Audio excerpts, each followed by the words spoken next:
E agora? O que os ministros do STF vão fazer? Já está marcado o julgamento para o Bolsonaro no dia 2 de setembro. Moraes pediu, Zanin já agendou e vai ser do dia 2 até o dia 12 de setembro, a parte final, onde eles vão decidir pela prisão ou não do Bolsonaro, a condenação ou não. O que vai acontecer com eles? Depende do que eles decidirem. Tem um jornalista da CNN que tem acesso direto lá de dentro do governo americano. É impressionante o nível de acesso que ele tem com suas fontes. Tudo que ele falou até agora está 100% correto. E ele deixou claro quais serão as consequências aos ministros do STF, principalmente a primeira turma, a turma do Lula, que está lá o Zanin, Moraes, Flávio Dino, né? A podridão do STF está meio que concentrada ali. Ele deixou claro o que vai acontecer com eles. Isso é um recado direto para os ministros do STF. Quer ouvir? Tá aí. Era depois. Por isso que eu perguntei se era uma decisão colegiada, porque os Estados Unidos vão adotar sanções contra os ministros da Suprema Corte que votarem pela condenação. Tá bem claro. Ministros que votarem pela condenação do Bolsonaro nesse julgamento que o mundo inteiro já viu, que é um julgamento abjeto, uma perseguição política nível Venezuela.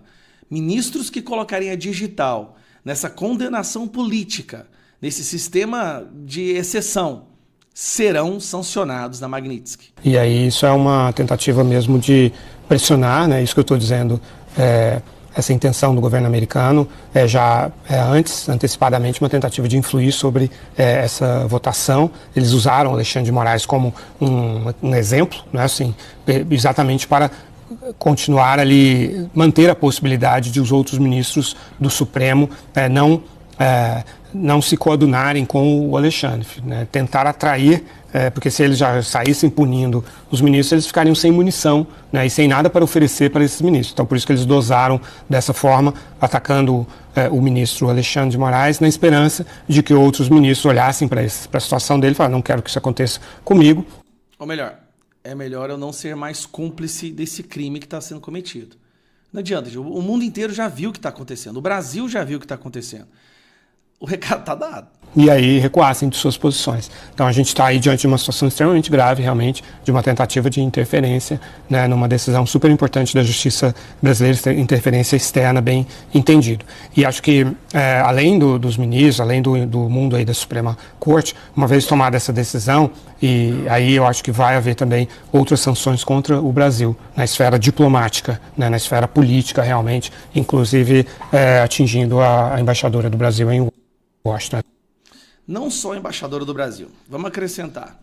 Se eles levarem adiante essa aberração, essa execução política contra o Bolsonaro, que está em primeiro lugar nas pesquisas para a próxima eleição, haverá sanções para o PGR, para delegados da Polícia Federal, para a chefe de gabinete do Alexandre de Moraes, para todas as pessoas que participaram dessa cadeia de censura, essa estrutura, né, essa indústria da censura criada por ele.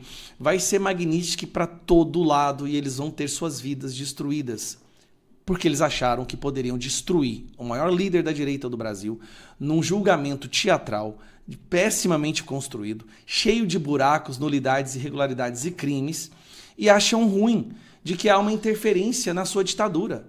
Ora, quem essas pessoas pensam que são? A ditadura é nossa, nós podemos fazer o que nós quisermos. Afinal de contas, nós temos a imprensa apoiando tudo isso. E aí vem a outra parte.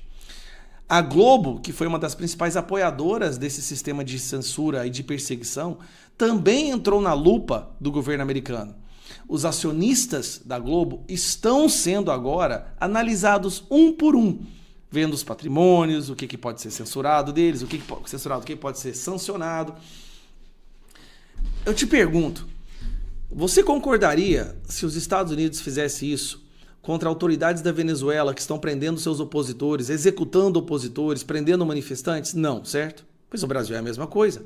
Qual é a diferença do que está acontecendo aqui com o que está acontecendo na Venezuela?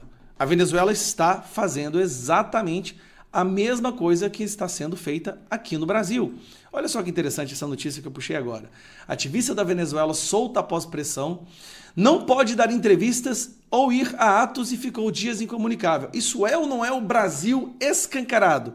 A Venezuela está virando um Brasil. Não é um Brasil que está virando uma Venezuela. Mas voltando ao assunto do vídeo. O recado está claro. continuem com a perseguição e todos serão sancionados. Aí o que o Alexandre de Moraes faz? O Alexandre de Moraes quer acelerar o processo. O que o Moraes quer fazer é colocar todo mundo no mesmo balaio do STF. Ele quer que seus colegas também fiquem sancionados, porque ele não vai estar sozinho. Aí o que ele faz? Ele coloca um dos maiores líderes religiosos do Brasil num inquérito de obstrução de justiça. Por quê? Porque esse líder religioso chamado Malafaia está chamando as pessoas para ir para as ruas no 7 de setembro. 7 de setembro haverá manifestações novamente. Malafaia é uma das principais vozes que costuma organizar em São Paulo. Haverá manifestações em todo o Brasil. O que o Moraes faz? Pega um líder religioso que está chamando por uma manifestação pacífica e coloca ele num inquérito em questão de dias. Aí que eu vou te falar. Alexandre de Moraes vai mandar fazer busca e apreensão na casa do Silas Malafaia. Mas está tudo bem, a democracia está pujante, as instituições estão funcionando. Demorou uns dias para eu entender o porquê que os Estados Unidos tomaram essa última decisão de suspender os vistos de pessoas envolvidas no Mais Médico, mas agora eu acho que ficou claro para mim. Vamos lá. Quando vieram as primeiras sanções dos vistos, a Magnitsky no Alexandre de Moraes, a imprensa brasileira, o governo e o STF fizeram um esforço como jamais visto para passar uma mensagem para o mundo de que o Brasil estava sendo atacado por ser uma democracia, que o governo americano estava agindo de forma arbitrária, porque eles são fascistas e nazistas, e de que, na verdade, o Brasil é o verdadeiro defensor dos direitos fundamentais, né, da liberdade individual. O Brasil estava sendo atacado por ser democrático demais. E o que os Estados Unidos decidiu fazer? Ele resgatou um dos momentos mais podres do Brasil, do PT, com a chancela do Alexandre de Moraes ainda, que eu vou te explicar, para mostrar para o mundo o que é o PT e o que é o STF no Brasil. O que se transformou esses dois. E analisando qual é o momento mais podre, eles perceberam.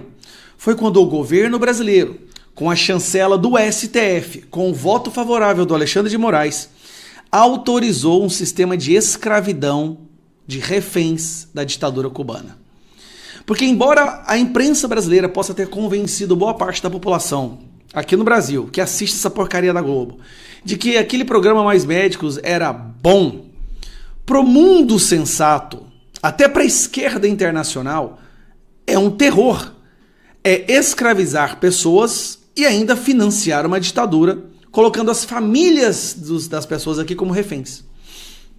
Ele trouxe de novo à tona um ponto que, para a opinião pública internacional, eles estão se perguntando como que o governo do Lula aceitou uma porcaria dessas. E aí, o assunto agora está em voga. Vamos lá, vou trazer aqui para vocês um detalhe interessante. Exclusivo, cubanos do Mais Médicos, ou Mais Escravidão, Mais Escravos, relatam opressão, confisco de salário e medo de retaliação. Profissionais afirmam que o programa, apresentado como cooperação humanitária, funcionava como um sistema de controle e exploração. Cubanos que participaram do Mais Médicos relataram com exclusividade à Oeste que trabalhar no Brasil de 2013 a 2018 significou viver sob vigilância constante, ter parte da remuneração confiscada e enfrentar ameaças contra a família. Ameaças contra a família. O Mais Médicos voltou a estampar as manchetes nessa semana, depois do governo norte-americano anunciar sanções no Brasil, tá? O programa beneficiou mais de 60 milhões de pessoas que antes não tinham acesso ao tratamento básico de saúde. Mas ninguém foi tão favorecido com a casta política cubana. Isso porque, segundo o acordo intermediado pela Organização Pan-Americana de Saúde, a ditadura instalada em Cuba tinha o direito de embolsar 70% do salário dos médicos, estimado em 12 mil. Outros 25 ficava com quem trabalhava de fato, enquanto 5 pertenciam a OPAs. Na verdade, 10% era OPAs, 80% era para quem era para Cuba e 10% era para o médico. Esses números estão errados. Tá.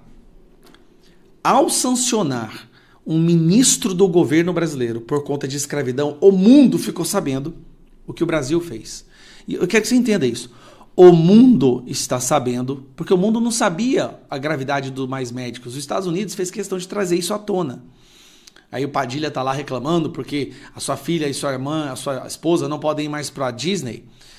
Meu irmão, você ajudou a destruir centenas, milhares de famílias cubanas. Mas não acredita em mim, não. Acredite nesse cara aqui, ó, um médico cubano que participou do programa. Foi com uma folha e aí a gente assinou e estava escrito lá o salário em cima, 2.000 e tantos reais. A gente viu o salário lá nesse momento, mas a realidade do que o Brasil pagava para o mais médico, a gente não sabia que era aquele valor. Quando eu cheguei aqui, que comecei a trabalhar, que passou meses, teve uma colega brasileira formada no exterior que trabalhava na mesma UBS, trabalhava perto de mim, e eu comentando com ela o salário, ela me falou assim, Yasser, é verdade que vocês ganham tão pouquinho? Eu falei, pois é, meu salário é tal. Aí ela falou, meu Deus, eu ganho 11.400 e faço o mesmo que você faz. Então aí a gente começou a, né, no meu caso, eu falei, eu comecei a ficar pensar assim, meu Deus, que diferença tão grande, mas não podia fazer nada porque eu aceitei isso. Então, o valor, então, iria para o governo cubano e você ficava só com esse R$ 2.900, é isso? Sí, na verdad, el valor iba todo para el gobierno de Cuba. Y a Embaixada de Cuba en Brasil, no Brasil, ela depositava 2.976. O dinheiro não entrava na nossa conta como se fosse um depósito do Brasil. Entrava depósito, falava assim, da Embaixada de Cuba. E já eles recebiam os 11.400 e depois repassavam para a gente aquele valor. Os cubanos, reféns da ditadura, vinham trabalhar no Brasil acreditando que o salário deles era aquele. Eles não sabiam que estavam entrando no negócio de exploração. Eles não sabiam que estavam sendo negociados como escravos. Gente, olha a gravidade disso, pelo amor de Deus. Eles eram negociados como escravos para serem explorados pelo governo brasileiro. E o Marco Rubio, o Donald Trump, quando sanciona essas pessoas e tira o visto delas, isso vira assunto internacional e as pessoas vão perguntar o porquê que o ministro da Saúde do Brasil teve seu visto anulado, assim como sua família, e a Dilma também. Aí eles entenderam a gravidade. E agora a imprensa internacional, até a imprensa esquerdista, está em choque ao descobrir que o governo do amor, o governo da democracia, negociou escravos da ditadura cubana. É assim, essa jogada... O governo do PT e o STF achar que eles têm a capacidade de jogar esse xadrez geopolítico contra os Estados Unidos é muita ingenuidade. Isso porque tem mais coisas terríveis que o Brasil fez que com certeza virão à tona. Receber dinheiro do narcotráfico internacional, isso aí você pode ter certeza. Estados Unidos está liberando 4.000 tropas para virem aqui para a América Latina para lutar contra o crime organizado e traficantes, né, essas facções, PCC e Comando Vermelho. O PT recebeu dinheiro das Farc, recebeu dinheiro do tráfico da Venezuela. O PT, gente. Imagine quando eles descobrirem isso. Imagine quando isso vier à tona.